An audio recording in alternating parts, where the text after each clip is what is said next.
National Highway 2 for free movement and relocation of the militant camps.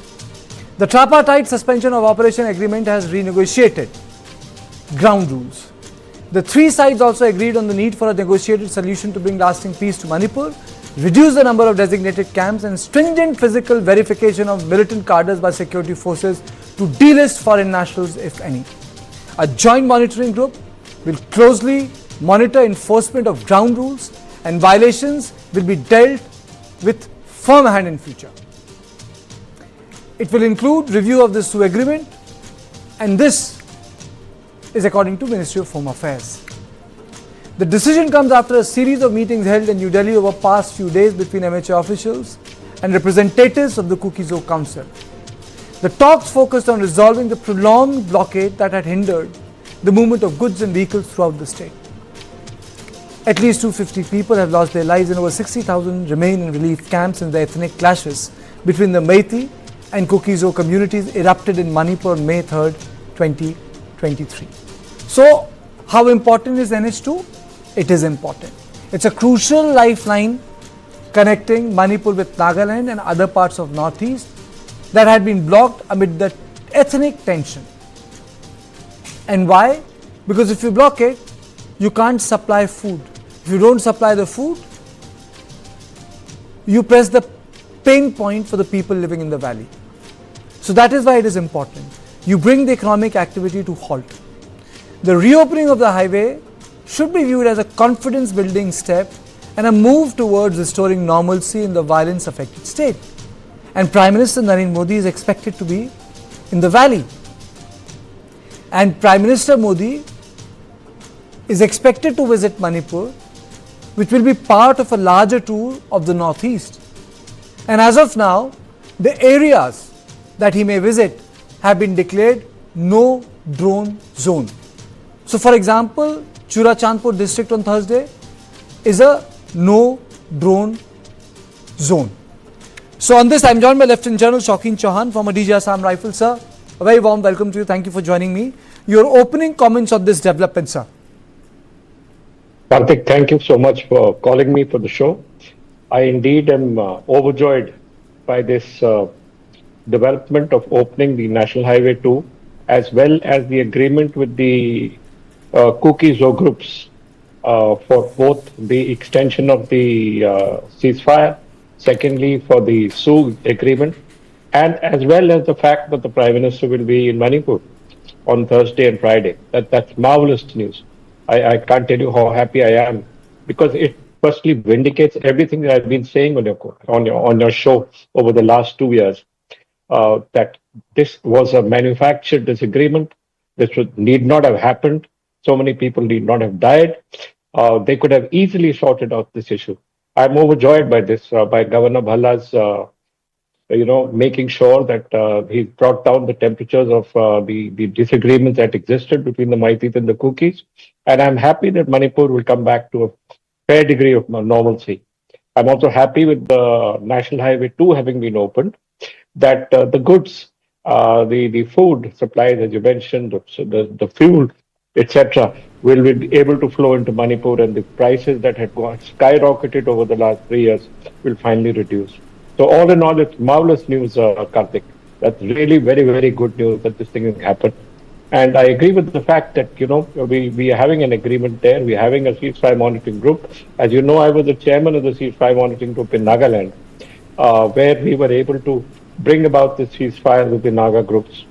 And I think a similar authority like we have in Nagaland should be instituted in Manipur to discuss these issues with the SU groups and to firstly verify them, because that was a job.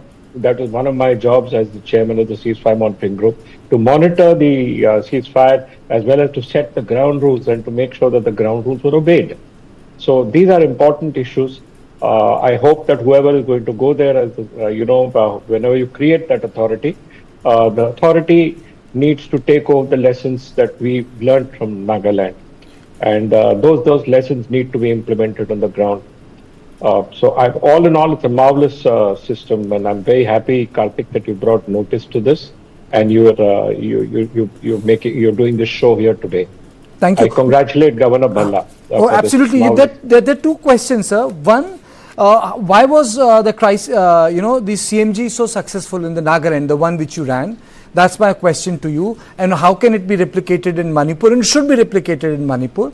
And secondly, if you notice, sir, two very extreme point of views have been reconciled by Governor Bhalla.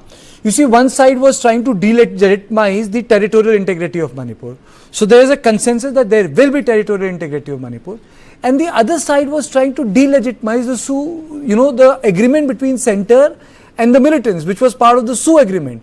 That has also been kept with tough checks on it. So two extreme positions have been reconciled. Your thoughts on both these issues? Firstly, how can we make this a success? The authority that we created in Nagaland had three major issues, Karthik.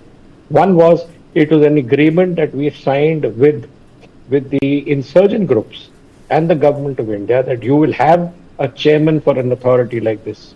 And there was a broad acceptability that you needed a chairman who was experienced, who had an idea of what was happening, and who could deal with both the insurgents and the government of India and the armed forces with equal measure, because it requires more than being a neutral party, an acceptable face.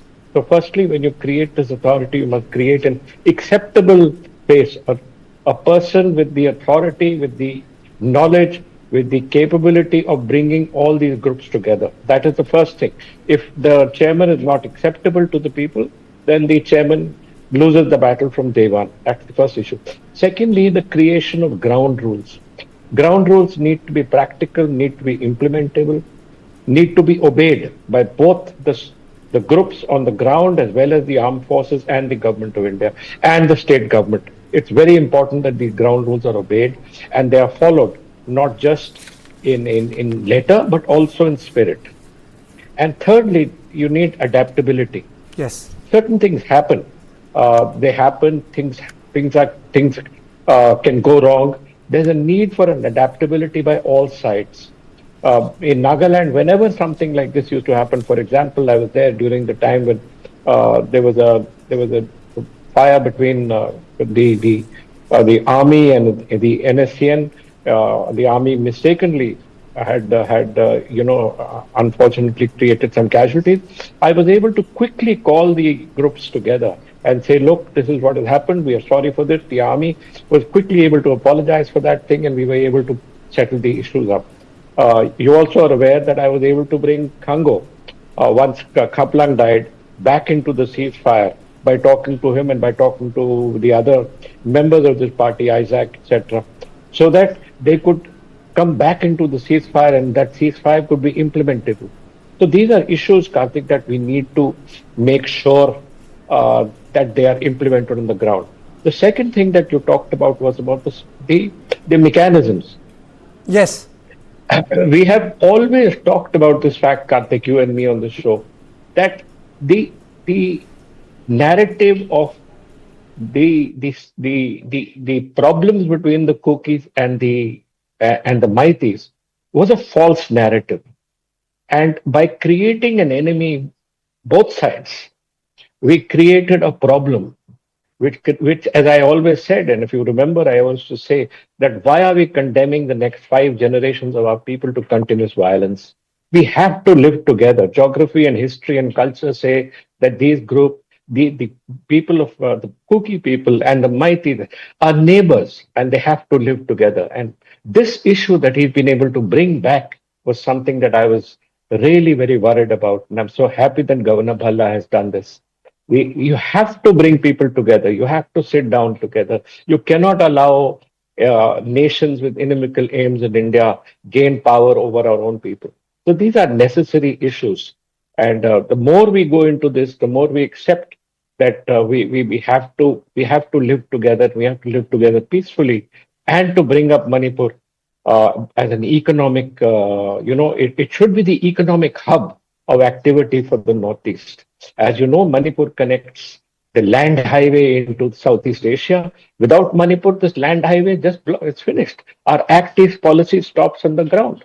So you need Manipur both as a hub as a trade hub, as a highway, as a place from where people of Manipur, not just Manipur, all other Southeast Asian nations can come and have the education that they want, the places that they can visit, and vice versa. People need to be traveling, need to make sure that they're not suspicious of each other. So these are important issues, Karthik, And that we need to.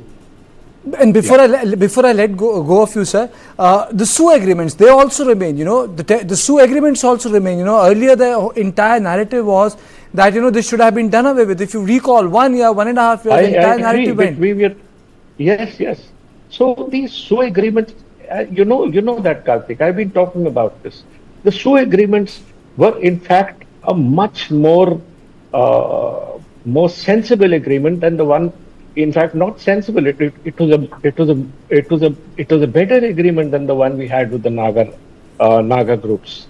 It gave us greater power as the security forces to enter the camps, to check the camps, to lock up their weapons. All these we've not been able to implement in our ceasefire agreement with the Naga groups in Nagaland.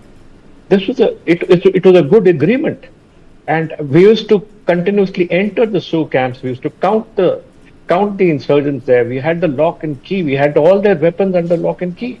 And I think that there was a false narrative created that people from these Sioux groups had joined the insurgency. It's only once the situation went beyond a certain point that I'm sure one of these Kuki armed group cadres would have moved out from the camps and joined the Kuki armed groups. But otherwise, they were Absolutely quite under control, and we didn't need to do all the things that we did. So I'm very happy that we've been able to reverse this. I'm very happy that what it was in 2019, 2020, 2021 when I was there as a chairman, and how it has happened now, and how it went back. It was a very saddening sight to see Manipur suffering the way it was, and I'm so happy that this has happened. Once again, my congratulations to Governor Bhalla for this fabulous effort. Thank you. It requires great deal of effort and great deal of diplomacy. And as I've always said, and I said it on your show, that he was the right man to go there as the governor. He was the right man to take over once the state came under governor's rule. And he's the right man to understand this because he had an understanding. I remember speaking to him so often when I was a chairman, going to his office, sitting down, and he always had the patience and time to listen to me. Absolutely. So thank you so much. Thank you, sir. Thank you so much. Thank you. It's always a pleasure to have you, sir. Thank you for joining me from Singapore. It's a big deal. Prime Minister is going to be in Manipur in September. The final date will be announced very soon. For the security reason, the time, place, date will be announced at an appropriate time.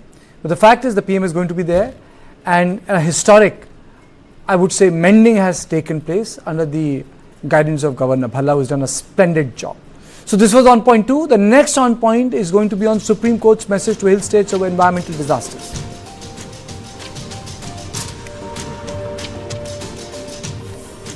Now, in the wake of the unprecedented landslides and flooding in hill states like Himachal